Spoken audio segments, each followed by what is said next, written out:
નમસ્કાર વિદ્યાર્થી મિત્રો, આજના આપણા લેક્ચરમાં આપણે two component system phase equilibrium તેના વિશે જોઈશું. તો ફેઝ ઇક્વિલિબ્રિયમની અંદર આપણે વન કમ્પોનન્ટ સિસ્ટમ એટલે કે વોટર સિસ્ટમ અને સલ્ફર સિસ્ટમ વિશે જોઈ ગયા છીએ કે વોટર સિસ્ટમ છે મેઇનલી તમને વન કમ્પોનન્ટ સિસ્ટમ અને 3 ફેઝમાં જોવા મળે છે, અને સેમ એજ સલ્ફર સિસ્ટમની અંદર તમે સલ્ફર છે તે સોલિડ ફોર્મમાં 2 ફોર્મમાં જોવા મળે છે, મોનોરોમ્બિક ફોર્મ અને મોનોક્લિનિક ફોર્મમાં તમને જોવા મળે છે કે રોમ્બિક ફોર્મ અને મોનોક્લિનિક ફોર્મમાં સલ્ફર છે તે સોલિડ ફોર્મમાં પ્રેઝન્ટ હોય છે, અને તેની વચ્ચે 95.8 ડિગ્રીનો આપણને ડિફરન્સ જોવા મળે છે. અને એના તમને 4 ફેઝિસ અને 1 કમ્પોનન્ટ એટલે કે સલ્ફર આપણે જોઈ ગયા છીએ. તો વન કમ્પોનન્ટ સિસ્ટમની અંદર આપણે વાત કરીએ તો કર્વના આધારે આપણને ડિગ્રી ઓફ ફ્રીડમ ડિફરન્ટ મળતા હતા, એરિયાના આધારે ડિગ્રી ઓફ ફ્રીડમ અલગ મળતા હતા, એન્ડ ઓલ્સો ટ્રિપલ પોઈન્ટ કે જ્યાં આપણને 3 ફોર્મમાં જે કમ્પોનન્ટ આપણું પ્રેઝન્ટ હોય છે અથવા 4 ફોર્મમાં તમારું કમ્પોનન્ટ પ્રેઝન્ટ હોય છે ત્યાં આપણને ટ્રિપલ પોઈન્ટ જોવા મળતો હતો. ટ્રિપલ પોઈન્ટ પર પણ ડિગ્રી ઓફ ફ્રીડમ આપણને કંઈક અલગ જોવા મળતું હતું, તેના વિશે આપણે જોઈ ગયા છીએ. And also metastable state. Metastable state means કે આપણે વન કમ્પોનન્ટ સિસ્ટમ છે તો ખાસ યાદ રાખજો, વન કમ્પોનન્ટ સિસ્ટમ છે એનો ડાયાગ્રામ, ફેઝ ડાયાગ્રામ હંમેશા પ્રેશર વર્સિસ ટેમ્પરેચરનો આપણને જોવા મળે છે, અને એના આધારે આપણે શું જોઈ ગયા કે પ્રેશર વર્સિસ ટેમ્પરેચરનો ગ્રાફ જોવા મળે છે, અને કોન્સન્ટ્રેશનને આપણે કેવું રાખીએ છીએ તો કે કોન્સ્ટન્ટ ટેમ્પરેચરે આપણે ગ્રાફ છે એને ડ્રો કરીએ છીએ. ધેન હવે આપણે જોશું ટુ કમ્પોનન્ટ સિસ્ટમ. તો ટુ કમ્પોનન્ટ સિસ્ટમ છે એની અંદર શું છે એને જોતાં પહેલાં ફર્સ્ટ ઓફ ઓલ મેટાસ્ટેબલ તો ડિસ્કસ કરીએ.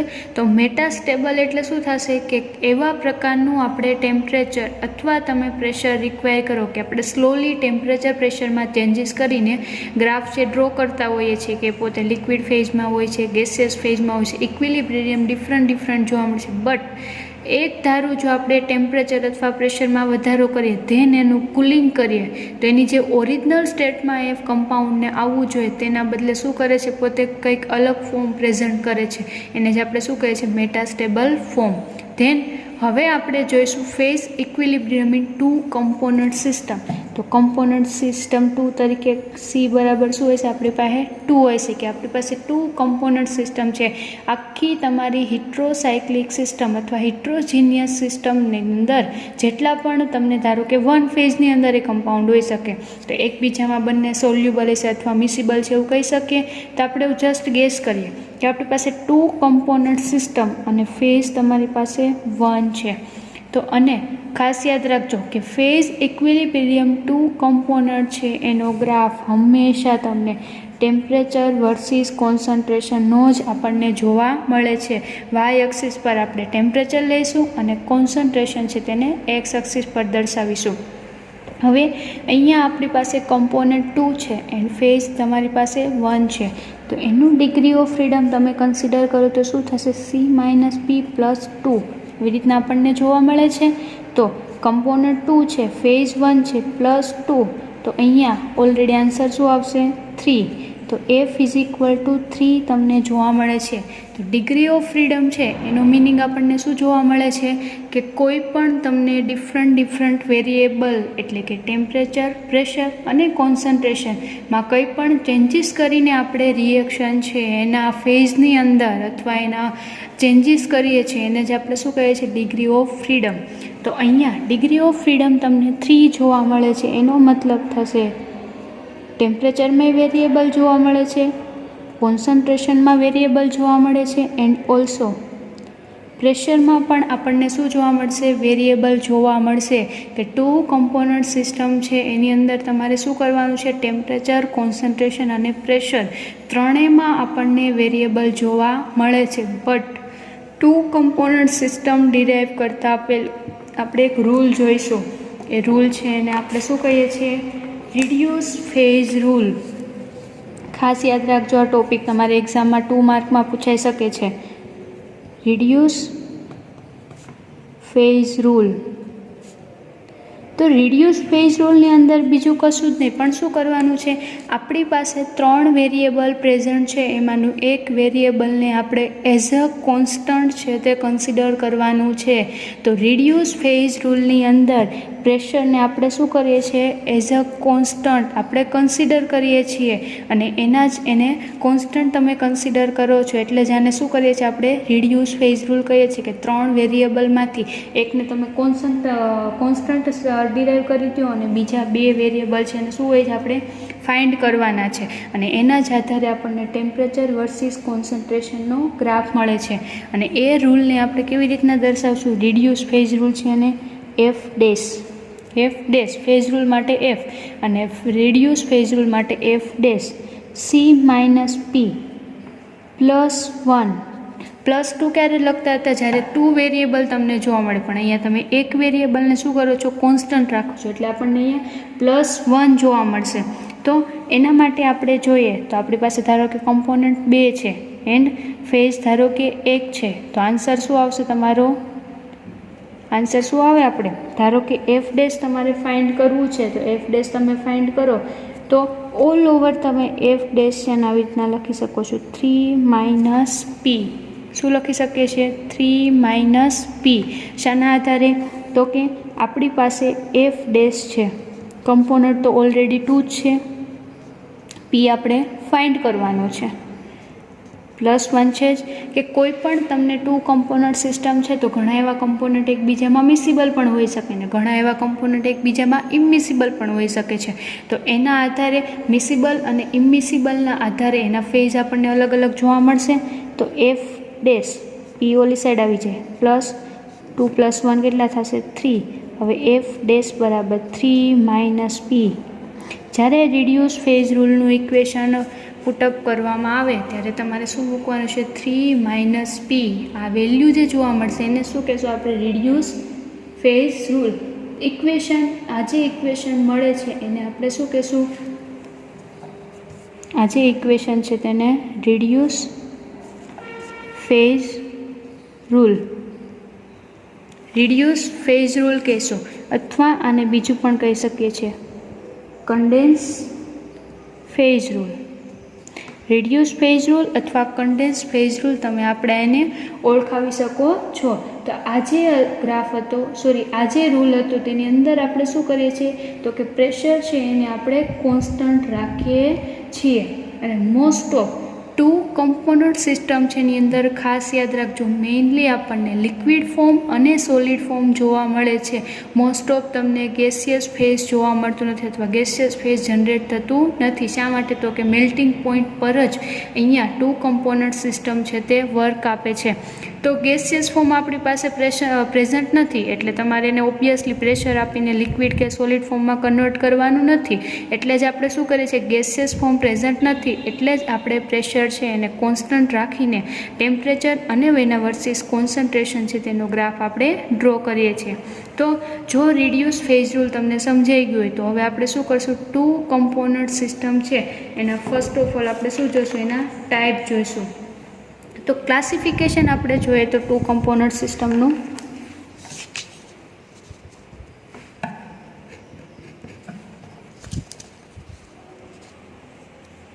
ક્લાસિફિકેશન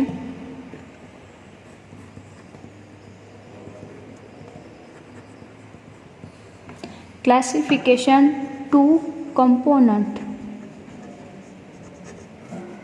સિસ્ટમ, કે તમારી પાસે 2 કમ્પોનન્ટ સિસ્ટમ છે તેનું આપણે શું કરીશું, ક્લાસિફિકેશન કરીશું. તો 2 કમ્પોનન્ટ સિસ્ટમનું ક્લાસિફિકેશન કરીએ તો મેઇનલી 2 કમ્પોનન્ટ સિસ્ટમ છે તેનું ક્લાસિફિકેશન તમે 2 રીતે કરી શકો છો. ફર્સ્ટ ઓફ ઓલ કયું છે એની solubility and also reacting ability.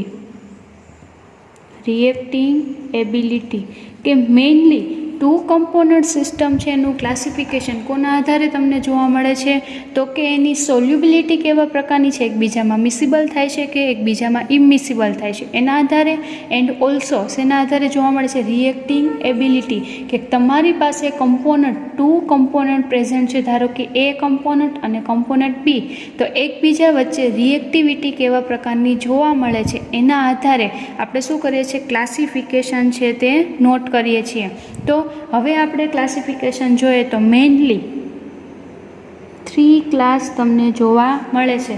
First of all simple eutectic formation. Simple eutectic formation. તો first of all simple eutectic formation સમજતા પહેલાં યુટેક્ટિક એટલે શું થાય? યુટેક્ટિક પોઈન્ટ આપણે કહીએ તો એવા પ્રકારનો પોઈન્ટ જ્યાં કોઈ પણ કમ્પાઉન્ડ છે ઇઝીલી મેલ્ટ થવાની કેપેસિટી ધરાવે છે. એટલે યુટેક્ટિકનો મતલબ શું થશે? કે સિમ્પલી કોઈ પણ કમ્પાઉન્ડનું ઇઝીલી મેલ્ટ થવું એને જ આપણે શું કહીશું? યુટેક્ટિક. અથવા તમારે જ્યારે ડાયાગ્રામ તમે ડ્રો કરશો ત્યારે આપણને જોવા મળશે યુટેક્ટિક પોઈન્ટ. તો યુટેક્ટિક પોઈન્ટ એટલે એવો પોઈન્ટ અથવા એ જે પોઈન્ટ છે ત્યાં કોઈ પણ કમ્પાઉન્ડ ઇઝીલી તમને મેલ્ટ થતું જોવા મળશે એને જ આપણે શું કહીશું? યુટેક્ટિક ફોર્મેશન. ધેન યુટેક્ટિક સિમ્પલ યુટેક્ટિક ફોર્મેશનની અંદર જોઈએ તો શું થતું હશે? કે ધારો કે આપણી પાસે 2 લિક્વિડ છે. 2 લિક્વિડ એકબીજામાં તમને મિસિબલ જોવા મળે છે, કે બંને લિક્વિડ એકબીજામાં કેવા છે? મિસિબલ જોવા મળે છે. તો મિસિબલ જ્યારે જોવા મળશે ત્યારે અહીંયા કમ્પોનન્ટ 2 છે પણ ફેઝ કેટલા જોવા મળશે? 1 ફેઝ જોવા મળશે. તો આની અંદર સિમ્પલી શું થતું છે? બંને લિક્વિડ છે એકબીજામાં, ધારો કે લિક્વિડ એ પ્રેઝન્ટ છે અને લિક્વિડ બી પ્રેઝન્ટ છે, બંને લિક્વિડ એકબીજામાં મિસિબલ થઈ જાય છે. બટ કોઈ પણ નવું કમ્પાઉન્ડ એટલે કે એબી ટાઈપ કમ્પાઉન્ડનું ફોર્મેશન કરતા નથી. અને એબી ધારો કે મિસિબલ થઈ જાય છે તો એના મેલ્ટિંગ પોઈન્ટ સુધી એને જો તમે ટેમ્પરેચર આપવામાં આવે તો ઇઝીલી શું થઈ શકે છે? પોતે સોલિડિફાઈ પણ થઈ શકે છે યુટેક્ટિક પોઈન્ટ પર, એટલે કે ઇઝીલી પોતે મેલ્ટ પણ થઈ જવાની કેપેસિટી ધરાવે છે. આને શું કહેશું આપણે? Simple eutectic formation. અને બીજું એક્ઝામ્પલ લઈએ તો ધારો કે તમારી પાસે 2 સોલિડ ફોર્મ છે. તો બંને સોલિડ ફોર્મ હશે તો એ હંમેશા યાદ રાખજો બંને એકબીજામાં ઇમિસિબલ હશે. તો એના આધારે 2 સોલિડ ફોર્મના 2 કમ્પોનન્ટના આપણને 2 ફેઝ જોવા મળશે. તો આવા પ્રકારે જ્યારે બંને સોલિડ પ્રેઝન્ટ હશે ત્યારે એકબીજામાં ઇમિસિબલ હશે અને 2 ફેઝ ફોર્મ કરતા હશે. તો હવે આપણે જોઈએ આનું એક્ઝામ્પલ, કે સિમ્પલ યુટેક્ટિક ફોર્મેશન છે એની અંદર આપણે એક્ઝામ્પલ લેશું લેડ વર્સિસ એજી. લેડ વર્સિસ એજીનું એક્ઝામ્પલ છે તે આપણે જોઈશું કે આ લેડ અને સિલ્વર એની તમને યુટેક્ટિક ફોર્મેશન જોવા મળે છે. એટલે કે ધારો કે તમારી પાસે સિલ્વર અને લેડનું મિક્સર છે, એને તમે હીટિંગ આપો છો તો સિલ્વરનો મેલ્ટિંગ પોઈન્ટ કંઈક અલગ હશે અને લેડનો પણ મેલ્ટિંગ પોઈન્ટ કંઈક અલગ હશે. અને મેલ્ટિંગ પોઈન્ટના આધારે એનું શું થશે? બંને એકબીજા એના ડિફરન્ટ ફોર્મમાં મેલ્ટ થશે. બટ એક એવો પોઈન્ટ આવશે ત્યાં આપણને શું જોવા મળશે? પોઈન્ટ પર સિલ્વરનું પણ મેલ્ટિંગ તમને જોવા મળશે અને લેડનું પણ તમને મેલ્ટિંગ થતું જોવા મળશે. એનો ડાયાગ્રામ આપણે નેક્સ્ટ આવતા લેક્ચરમાં જોઈશું. એનું સિમ્પલ અત્યારે તમારે એક્ઝામ્પલ જ યાદ રાખવાનું છે કે લેડ વર્સિસ એજી, સિલ્વરનો જે તમને ડાયાગ્રામ જોવા મળે છે એને આપણે કહીશું સિમ્પલ યુટેક્ટિક ફોર્મેશન. હવે એનું તમારે સેકન્ડ ટાઈપ જોઈએ તો સેકન્ડ ટાઈપની અંદર શું થાય છે કે 1 or more કમ્પાઉન્ડ ડેફિનેટ, કે તમે તો 2 કમ્પોનન્ટ યુઝ કરવાના છો, કમ્પોનન્ટ એ અને કમ્પોનન્ટ બી આપણે યુઝ કરવાના છીએ. બટ રિએક્શન ફાઇનલી આપણને શું જોવા મળે છે કે 2 કમ્પોનન્ટની તમે રિએક્શન જ્યારે કરો છો ત્યારે એને હીટિંગ આપો છો અને સિમ્પલી એને કૂલ્ડ અપ કરો છો ત્યારે કમ્પાઉન્ડ એ બી છે એનું મૂળ ફોર્મ ગુમાવીને કોઈ પણ મિક્સર એ બી એટલે કે બેયનું મિક્સિંગ રિએક્શન કરીને એ બી કમ્પાઉન્ડ છે એનું ફોર્મેશન કરે છે. બટ એ જે બી કમ્પાઉન્ડ ફોર્મેશન કરે છે એની જે આ રિયલ જે પ્રોપર્ટી હોય છે એને પોતે છોડતું નથી, એઝ યુઝ્યુઅલ પ્રોપર્ટી પોતે જાળવી રાખે છે અને નવું કમ્પાઉન્ડનું ફોર્મેશન કરે છે. તો હવે એની અંદર આપણે જોઈએ તો 2 ટાઈપ પડે છે. First of all congruent melting point formation compound with congruent melting point, congruent melting point, અને સેકન્ડ તમારું ટાઈપ પડે છે ઇનકોન્ગ્રુઅન્ટ મેલ્ટિંગ પોઈન્ટ. તો કોન્ગ્રુઅન્ટ મેલ્ટિંગ પોઈન્ટ કોને કહેશું અને ઇનકોન્ગ્રુઅન્ટ મેલ્ટિંગ પોઈન્ટ કોને કહેશું તે આપણે જોઈએ. પહેલાં એના આપણે એક્ઝામ્પલ જોઈએ. તો કોન્ગ્રુઅન્ટ મેલ્ટિંગ પોઈન્ટ છે તેની અંદર આપણે એક્ઝામ્પલ આવશે મેગ્નેશિયમ વર્સિસ ઝીંક, અને ઇનકોન્ગ્રુઅન્ટની અંદર એક્ઝામ્પલ આવશે સોડિયમ પોટેશિયમ, કે આ બંનેને તમારે લિક્વિડ ફોર્મ અથવા સોલિડ ફોર્મ તમે લીધેલું હશે, અને મેગ્નેશિયમ ઝીંક છે તેનું પણ તમે એક પોઈન્ટ લીધેલો હશે. તો ફર્સ્ટ ઓફ ઓલ આપણે કોન્ગ્રુઅન્ટ મેલ્ટિંગ પોઈન્ટ અને ઇનકોન્ગ્રુઅન્ટ મેલ્ટિંગ પોઈન્ટ જોતાં પહેલાં થર્ડ ટાઈપ જોઈએ. તો થર્ડ ટાઈપ એનો છે formation of solid solution. Formation of solid solution શું કરે છે? સોલિડ સોલ્યુશનનું ફોર્મેશન કરે છે. એનો મતલબ કે તમારી પાસે એવા બે પ્રકારના સોલિડ છે. હમણાં જ મેં અગાઉ કીધું કે સોલિડ બંને એકબીજામાં કહેવાય છે મિસિબલ, યુટેક્ટિક પોઈન્ટની અંદર આપણે જોઈ ગયા. બટ અહીંયા ફોર્મેશન સોલિડ સોલ્યુશનની અંદર શું જોવા મળશે? ધારો કે આપણી પાસે ટુ મેટલ છે. હવે એ બંને મેટલ છે એનો એટોમિક રેડિયસ છે એની વચ્ચે માત્ર 50%નો જ ડિફરન્સ જોવા મળે છે. તો એવા બે પ્રકારની મેટલ છે એકબીજામાં સોલિડ છે તે બંને મિસિબલ તમને, એટલે કે એકબીજાના મિક્સઅપ થઈને તમને માત્ર એક જ ફેઝ જોવા મળે છે. એને જ આપણે શું કહેશું? Solid solution. તો એની અંદર આપણે જોઈએ તો ટુ કમ્પોનન્ટ સિસ્ટમ છે, એની અંદર ટુ મેટલ હશે જેનો એટોમિક રેડિયસ કેટલો હશે? 50%નો ડિફરન્સ હશે. શું કરશે? એકબીજામાં મિસિબલ હશે. ધારો કે સોલિડ ફોર્મમાં હશે એકબીજા તો પણ મિસિબલ હશે, અને લિક્વિડ સ્ટેટમાં હશે તો પણ એકબીજામાં શું હશે? મિસિબલ થઈને સોલ્યુશન છે તે ફોર્મ કરશે.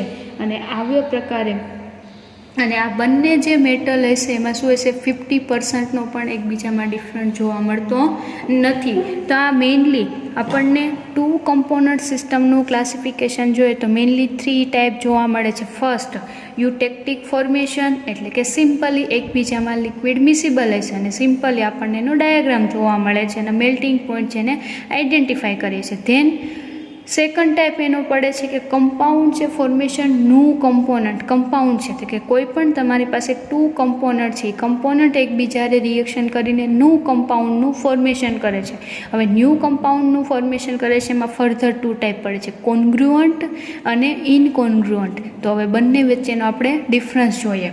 ધેન થર્ડ ટાઈપ પડે છે ફોર્મેશન ઓફ સોલિડ સોલ્યુશન, કે મોસ્ટ ઓફ એવી પ્રકારની મેટલ છે એકબીજામાં લિક્વિડ ફોર્મમાં અથવા સોલિડ ફોર્મમાં એકબીજામાં મિસિબલ હોય અને સોલ્યુશનનું પ્રિપેરેશન કરતી હોય છે, તેને આપણે શું કહીશું? Solid formation.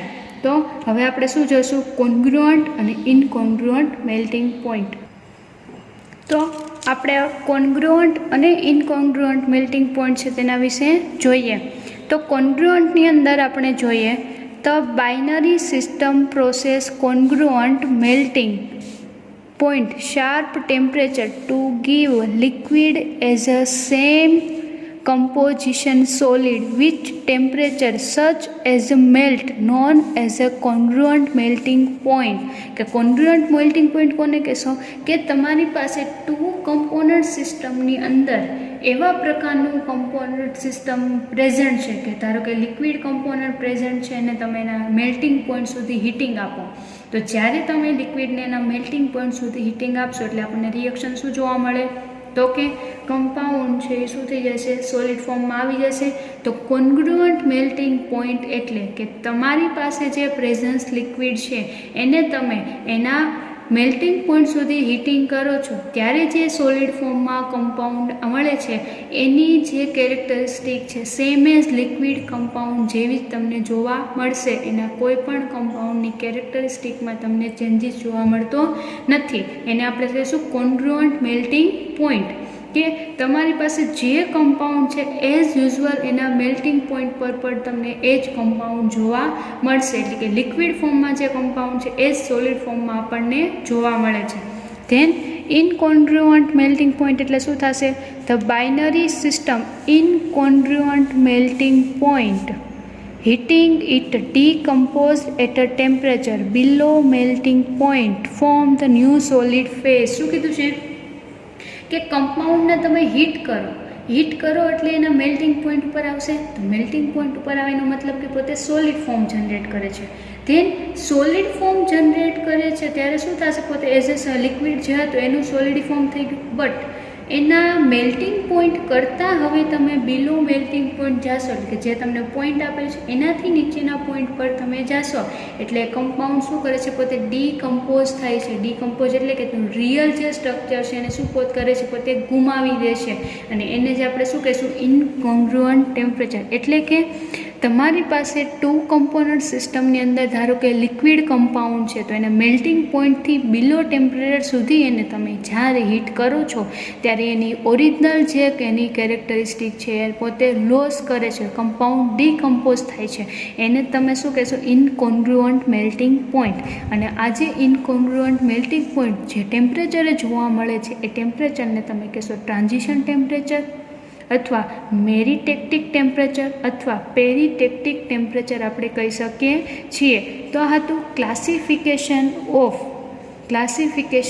2 કમ્પોનન્ટ સિસ્ટમ, કે 2 કમ્પોનન્ટ સિસ્ટમને આપણે અલગ અલગ રીતે ક્લાસિફાય કરી શકીએ છીએ. એન્ડ બીજું આપણે શું જોયું કે phase rule, reduce phase rule આપણે કોને કહીશું કે તમારા 2 કમ્પોનન્ટ સિસ્ટમની અંદર મોસ્ટ ઓફ આપણને ગેસિયસ ફોર્મ જોવા મળતું નથી. એટલે જ આપણે પ્રેશરને શું કરશું, નિગ્લિજિબલ અથવા કોન્સ્ટન્ટ છે તે રાખીશું. તો હવે આપણી પાસે ટેમ્પરેચર અને કોન્સન્ટ્રેશન જોવા મળશે. તો આવી પ્રકારે તમને ટેમ્પરેચર વર્સિસ કોન્સન્ટ્રેશન છે તેનો ગ્રાફ જોવા મળશે અથવા એનો આપણે ફેઝ ડાયાગ્રામ ડ્રો કરીશું. તો આવા પ્રકારે આપણને 2 કમ્પોનન્ટ સિસ્ટમ છે એનું ટેમ્પરેચર વર્સિસ કોન્સન્ટ્રેશનનો ડાયાગ્રામ મળશે. તો હવે આપણા આવતા નેક્સ્ટ લેક્ચરની અંદર 2 કમ્પોનન્ટ સિસ્ટમની અંદર આપણે યુટેક્ટિક ડાયાગ્રામ કે જે આપણે લેડ અને સિલ્વરનો જે ડાયાગ્રામ છે તેના વિશે જોઈશું.